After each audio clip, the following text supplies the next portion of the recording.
नमस्कार, मनी गुरु की इस खास पेशकश में आप सभी का स्वागत है। मैं हूं स्वाति रायना। न डर, निवेश कर। अनिश्चित भरा माहौल है और इस माहौल में बाजार में भी उतार चढ़ाव है। बाजार कई दिनों गिरावट के साथ बंद हो रहे हैं। ऐसे में आपको अपने निवेश में नुकसान का डर होगा, लेकिन इस मौके पर आपको पैनिक क्रिएट नहीं करना है और किसी भय में नहीं आना है और डर के चलते अपने निवेश को रोकना नहीं है। अगर ये सब नहीं करना है तो करना क्या है, इसी पर आज हम करने वाले हैं चर्चा। हमारे साथ खास मेहमान है, जरा पहले उनका परिचय करा दें। Saurabh Gupta, fund manager, equity, quantum AMC. Saurabh, स्वागत करते हैं आपका मनी गुरु में। चर्चा आपसे शुरू करें उससे पहले आज के शो में क्या खास है ये अपने दर्शकों को बता देते हैं। आज शो में हम खास तौर पर चर्चा करने वाले हैं बाजार की गिरावट में क्या रखें निवेश स्ट्रैटेजी, निवेशक किन गलतियों से बचें, गिरावट में कहां निवेश करना है फायदेमंद, और आज होगी म्यूचुअल फंड की मास्टर क्लास जिसमें हम जानेंगे म्यूचुअल फंड निवेश में एक्सपेंस रेशो का रोल।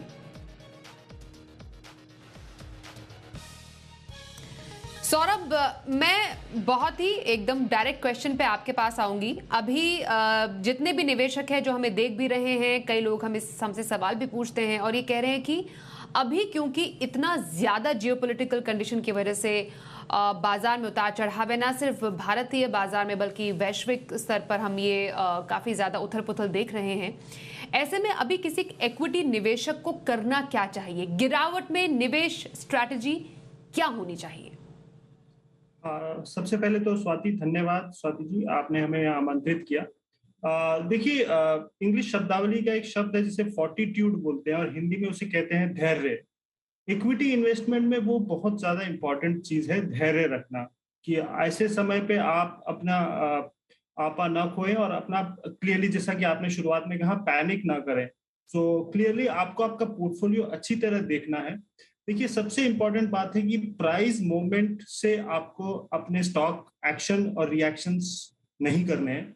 हाँ, बिजनेस फंडामेंटल्स अगर चेंज हो रहे हैं जियोपॉलिटिकल रीजंस की वजह से, आपके ओन्ड कंपनी या स्टॉक्स या म्यूचुअल फंड्स के जिनमें वो कंपनीज हैं, तो आपको जरूर रिएक्ट करना है। लेकिन प्योरली बिकॉज अगर मार्केट 2700 पॉइंट डाउन है और आपका स्टॉक आपके खरीदने के बाद 5% डाउन है क्योंकि मार्केट गिर गया है, ऐसे समय पे आपको रिएक्ट नहीं करना है। So you don't have to react to stock prices, but you have to react to anything that has changed for companies fundamentally. So ये सबसे इंपॉर्टेंट बात है आपको इस समय ध्यान रखने की।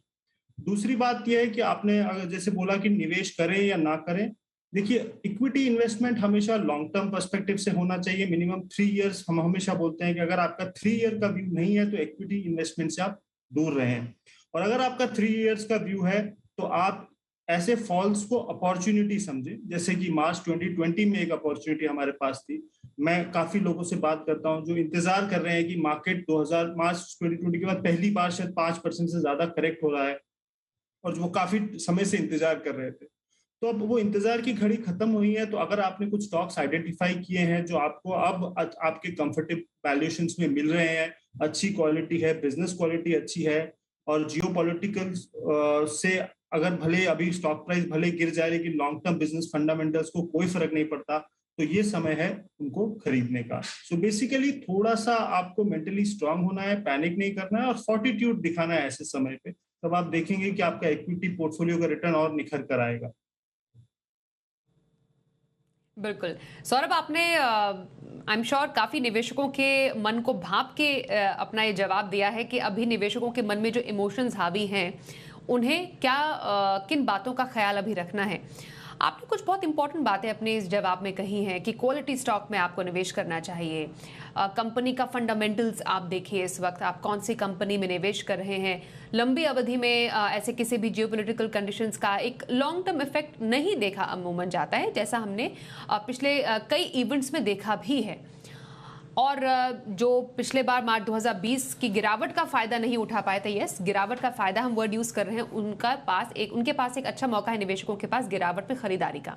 इस पर थोड़ी चर्चा मैं आगे करूंगी, लेकिन जब हम फंडामेंटल्स की बात करते हैं कंपनी की कि हमें किस कंपनी के स्टॉक को खरीदना है या किस कंपनी के स्टॉक में निवेश करना है, म्यूचुअल फंड के जरिए निवेश करना है, तो पोर्टफोलियो में एक स्ट्रेस टेस्ट का जिक्र होता है, जो आपसे चर्चा में भी हम समझ पा रहे थे।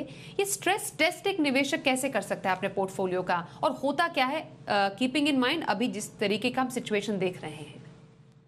देखिए, स्ट्रेस टेस्ट का सिंपल अर्थ है कि भाई अगर स्ट्रेस सिनेरियो है जो कि अभी करंट एनवायरनमेंट है, उस सिनेरियो में वो कंपनी सरवाइव कर सकती है, उसका बिजनेस सरवाइव कर सकता है कि नहीं।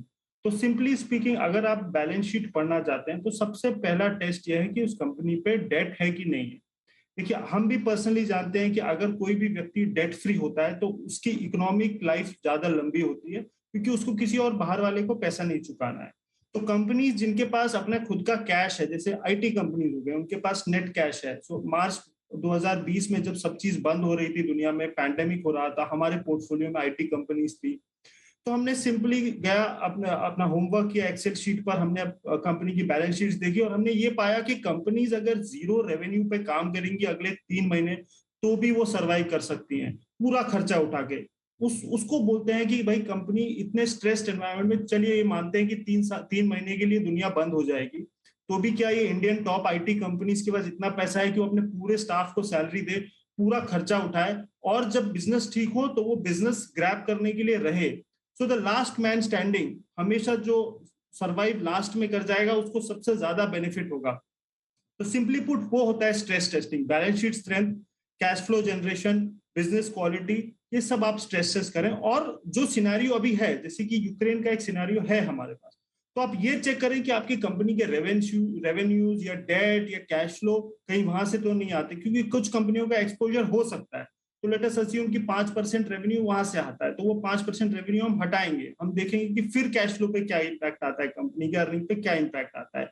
तो इस तरह के स्ट्रेस टेस्ट अगर आप आपके पोर्टफोलियोज में कर पाएंगे तो आप देखेंगे कि आप कंफर्टेबली फिर उस पोर्टफोलियो को रख पाएंगे, कि आप जानते हैं कि उस कंपनी को कोई फर्क नहीं पड़ेगा यूक्रेन या रशिया के वॉर से। हाँ, एक सेकंड ऑर्डर फर्क पड़ सकता है, क्योंकि थोड़ी सप्लाई चेन्स डिस्टर्ब होंगी, थोड़े इनपुट कॉस्ट बढ़ सकते हैं, एल्यूमिनियम का दाम महंगा हो सकता है कार बनाने वाले के लिए। लेकिन अगर कंपनी में स्ट्रेंथ है, कंपनी के पास ब्रांड पावर है, प्राइसिंग पावर है, तो वो पास ऑन करेगी और उसका प्रॉफिटेबिलिटी 6 महीने साल भर में नॉर्मलाइज हो जाएगा। तो इस टाइप की चीजें आप अपने पोर्टफोलियो में करेंगे तो आप रियलाइज करेंगे कि इतना परेशान होने की जरूरत नहीं है, अगर आपके पास स्टॉक्स ऐसे हैं। लेकिन हाँ, अगर कोई कंपनी स्ट्रेस टेस्ट में फेल हो रही है तो आप 2 बार सोचें कि आपने उस स्टॉक को क्यों लिया था, और अगर वैसा नहीं हो रहा है तो आपको एग्जिट के बारे में सोचना चाहिए फिर उसमें। बिल्कुल। अब एक नया निवेशक जो इस वक्त हमें देख रहा है और आपको सुन रहा है, तो वो अभी इस वक्त बाजार में अपने निवेश के एंट्री का समय क्यों चुने? देखिए, एंट्री का समय, देखिए कोई भी मार्केट में, इक्विटी मार्केट में कोई भी व्यक्ति टॉप या बॉटम नहीं पकड़ सकता, ये इम्पॉसिबल है। आप कुछ हमारे जैसे इंस्टीट्यूशंस होते हैं, हमारे पास कुछ टूल्स होते हैं, तो हम ब्रॉडली कहीं ना कहीं बॉटम के आसपास पकड़ पाते हैं, क्योंकि हमने कुछ अपनी लर्निंग्स की हैं, कुछ हिस्टोरिक लर्निंग्स करी है, पर ब्रॉडली आप नहीं पकड़ सकते। लेकिन इसीलिए हम हमेशा सजेस्ट करते हैं कि आप अपने निवेश को हमेशा सेग्रीगेट कीजिए, डिस्ट्रीब्यूट कीजिए over a period of time. अब हमें ये नहीं पता कि ये फॉल कितने दिन चलेगी, ये जियोपॉलिटिकल रिस्क कितने दिन चलेगा, या फेड इंटरेस्ट रेट का लॉन्ग टर्म में क्या, अभी नियर टर्म में कितना और मार्केट उसकी वजह से गिर सकते हैं। लेकिन हमें ये मालूम है कि कुछ कंपनियां, कुछ म्यूचुअल फंड्स अच्छे अट्रैक्टिव वैल्यूएशन पे आ चुके हैं उनके पोर्टफोलियो, तो हम अभी निवेश करना शुरू करें। अगर हमारे पास 100 रुपए हैं तो 20 रुपए निवेश करें, फिर थोड़ा और रुके, मार्केट अगर और गिरता है तो 20 और करें, और उसको एवरेज आउट करें। तो मैं आपको एक एग्जांपल दूं अगर थोड़ा लॉन्ग टर्म का, कि मार्च जनवरी 2008 में अगर किसी व्यक्ति ने निवेश किया होता, वो पीक था, 20,000 इंडेक्स था, मतलब पिछली बहुत वो 2005 से 2008 की तेजी का पीक था वो।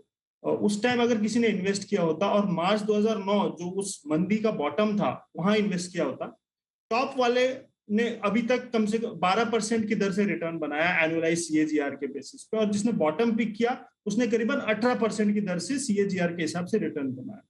मेरा ये कहना है कि हमें ये दोनों पॉसिबिलिटीज अचीव ना तो होंगी, और ऊपर वाली अवॉइड करनी है और नीचे वाली हमसे हो नहीं पाएगी, तो हम एक बीच का रास्ता पकड़े। और उसको एवरेज आउट करे, तो अगर किसी ने लगभग बीच में एवरेजिंग की होती उस टाइम पे, तो वो करीबन 15% एनुअल रेट से रिटर्न बना लेता 2008 से लेके करीबन अभी तक।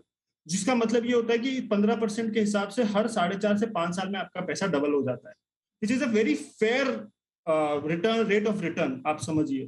तो आप 12% को अवॉइड कीजिए और 18% को आप टारगेट कर नहीं पाएंगे, तो समवेयर बीच में आप अगर टारगेट करेंगे और डिस्ट्रीब्यूट करके आप निवेश करेंगे, लॉन्ग टर्म में आप देखेंगे कि आप आराम से इन्फ्लेशन को बीट करेंगे और अपने फाइनेंशियल गोल्स को अचीव कर पाएंगे।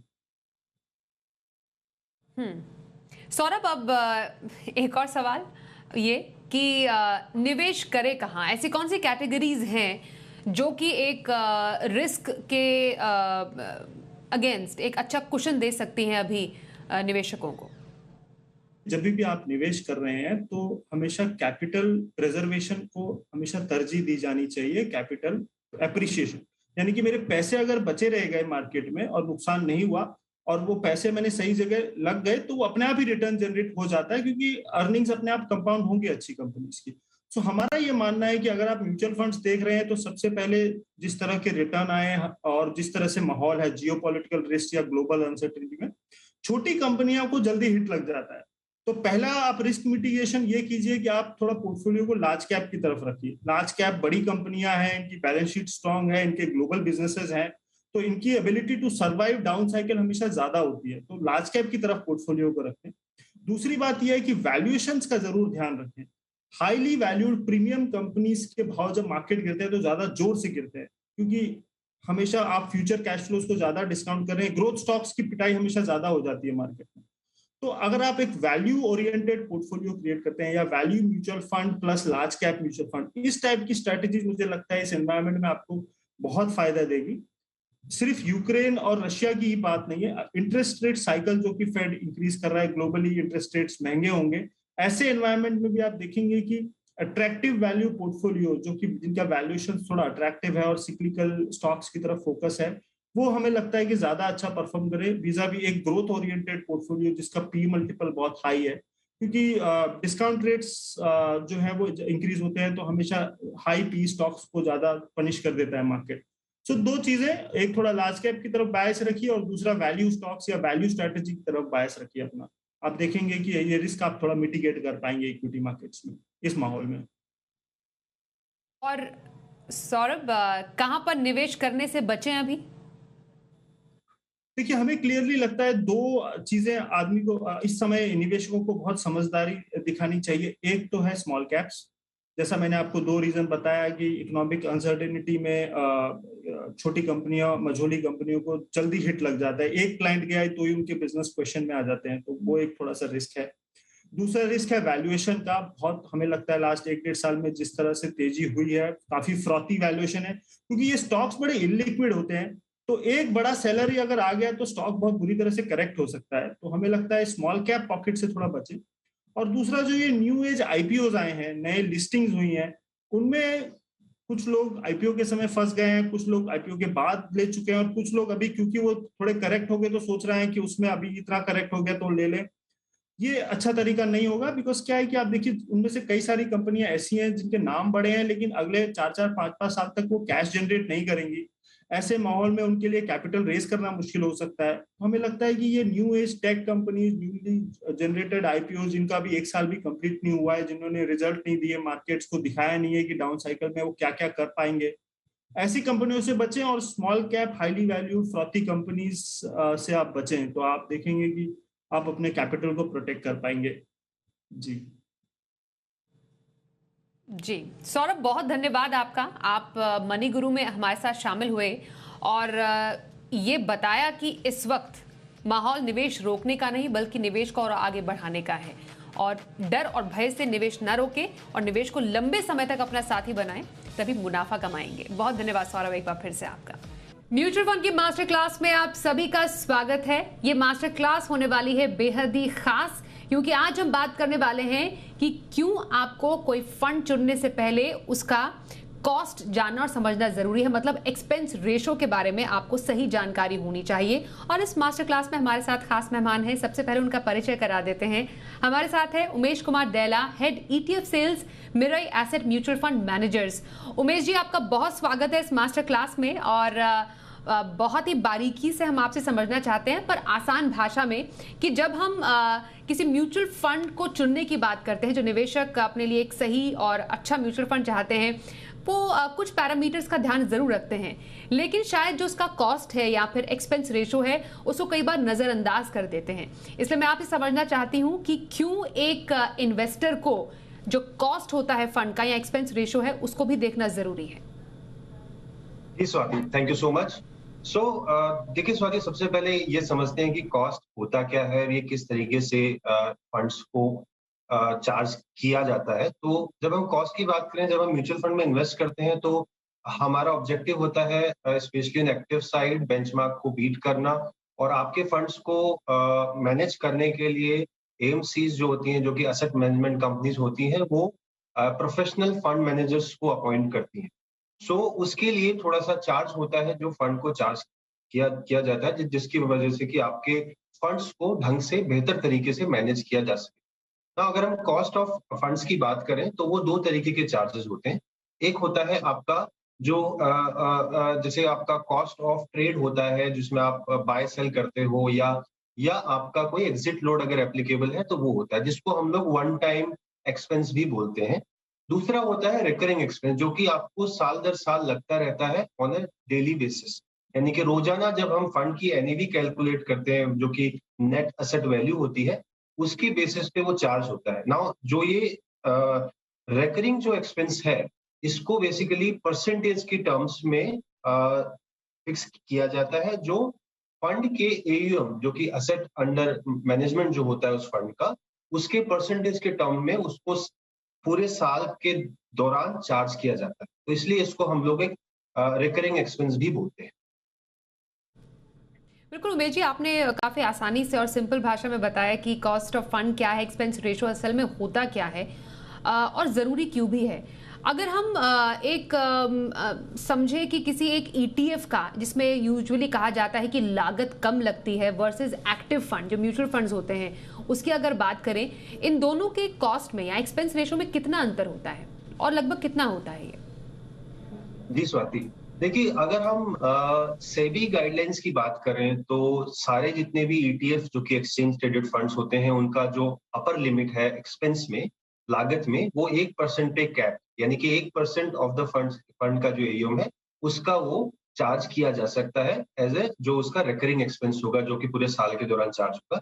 वहीं पे अगर हम एक्टिव फंड की बात करें लार्ज कैप स्पेस में, तो लार्ज कैप स्पेस में एक एक्टिव फंड आपको एवरेज 2% की लागत पे अवेलेबल होता है।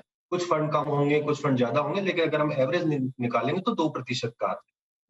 अगर उसी लार्ज कैप स्पेस में, अगर हम ब्रॉड बेस स्पेस में अगर हम ETF की बात करें, तो आपको 5 पैसे से लेकर के 5 बेसिस पॉइंट से लेकर के और 14 बेसिस पॉइंट के बीच का एक्सपेंस में एक ETF अवेलेबल है आज इंडियन मार्केट में।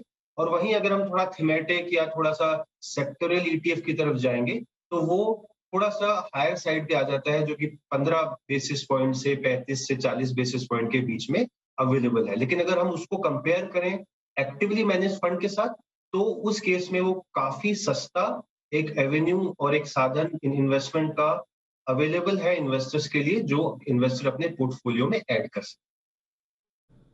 और उमेश जी, अगर लागत ही कम लग रही है किसी निवेश में, तो अगर जो फाइनल वेल्थ क्रिएशन होता है किसी निवेशक के लिए, उसमें कितना बदलाव होता है? देखिए, इसको एक एग्जांपल के साथ समझते हैं तो थोड़ा और अच्छा रहेगा थोड़ा समझने में। अज्यूम कीजिए कि हम मानते हैं कि दो इन्वेस्टर्स हैं, वो 3 फंड्स में इन्वेस्ट करते हैं, जो कि 30,000 रुपए महीने का इन्वेस्टमेंट करते हैं, SIP कह लीजिए या एक टाइम कह लीजिए, जो कि 15 साल के लिए करते हैं। जब 15 साल पूरे होंगे तो 15 साल में अगर 15% ऑन एन एवरेज का अगर रिटर्न आए, हम अज्यूम करके चलते हैं, तो वो 15% के रिटर्न के साथ जब 15 साल पूरे होंगे तो उस इन्वेस्टर की वेल्थ बनती है अराउंड 2 करोड़।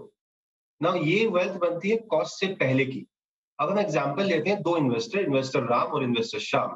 इन्वेस्टर राम ने थोड़ा स्मार्टली अपना अगर पोर्टफोलियो को एक्टिव और पैसिव दोनों के कॉम्बिनेशन के साथ बनाया हो, जहां उसको बेंचमार्क को बीट करना है, एडिशनल अल्फा चाहिए, वहां उसने एक्टिव फंड चूज किए और बाकी अंडरलाइंग मार्केट का पूरा एक्सपोजर लेने के लिए सो दैट वो अंडर परफॉर्मेंस में ना पकड़ा जाए, वहां पे उसने ईटीएफ्स को लिया और उसका ओवरऑल पूरे पोर्टफोलियो का कॉम्बिनेशन से अगर एक्सपेंस 1% बनता है खर्चा, और दूसरी तरफ इन्वेस्टर श्याम है जिसने कि सारा का सारा एक्सपोजर जो है वो एक्टिवली मैनेज्ड फंड में ही लिया, जहां पे उसका एवरेज जैसा कि मैंने बोला 2% है, तो 2% का अगर एक्सपेंस या खर्चा एवरेज बनता है, तो इस केस में इन्वेस्टर राम जिसने एक्टिव और पैसिव लिया और उसका खर्चा 1% बना, वही 2 करोड़ की उसकी वैल्यू अगर हम कॉस्ट को उसमें से डिडक्ट करेंगे तो वो करीबन 1,81,00,000 रुपए बनती है, जो वो इन्वेस्टर अपनी वेल्थ में ऐड कर सकता है। वहीं दूसरे केस में, शाम के केस में, जहां खर्चा 2% है, वो 2 करोड़ की वैल्यू घटकर कॉस्ट निकालने के बाद घटकर 1,65,00,000 हो जाती है। तो अगर हम देखें 1% का 15 साल के अंदर अगर हम फर्क निकालें तो करीबन 16 लाख का फर्क पड़ता है अगर आपकी 2 करोड़ की वेल्थ बनने वाली होती है 15 साल के बाद। तो इस तरीके से ये इम्पैक्ट जो है, जितना लंबा पीरियड होता है उतना ये एक्सपेंस का इम्पैक्ट आपके ओवरऑल ग्रोथ पे, ओवरऑल वेल्थ क्रिएशन पे पड़ता जाए। बिल्कुल, बहुत ही बखूबी तरीके से उमेश जी आपने बताया इस एग्जाम्पल के जरिए कि एक कम लागत का जो फाइनल वेल्थ क्रिएशन होता है उस पर कितना बड़ा असर पड़ता है।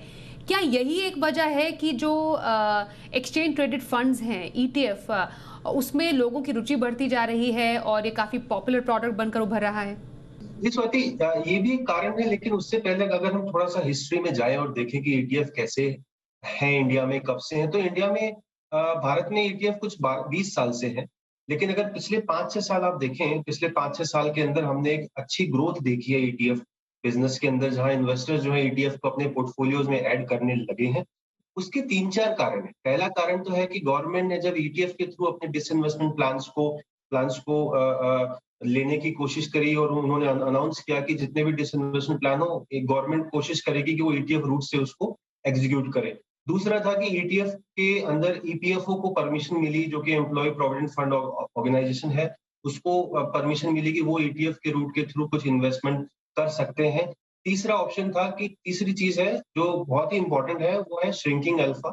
जैसा कि मैंने कहा, आप भी काफी जगह पढ़ रहे होंगे कि लेटली हमने देखा है कि लार्ज कैप फंड में स्पेशली वहां जितने भी एक्टिव फंड्स हैं वो अपने बेंचमार्क को काफी हद तक बीट नहीं कर पा रहे हैं। जो वहां कुछ ऐसे फंड्स हैं एक्टिव साइड में जो आज भी बेंचमार्क को बखूबी बीट कर रहे हैं, लेकिन अगर हम परसेंटेज निकालें तो अंडर परफॉर्मेंस वाले फंड्स थोड़े ज्यादा हैं।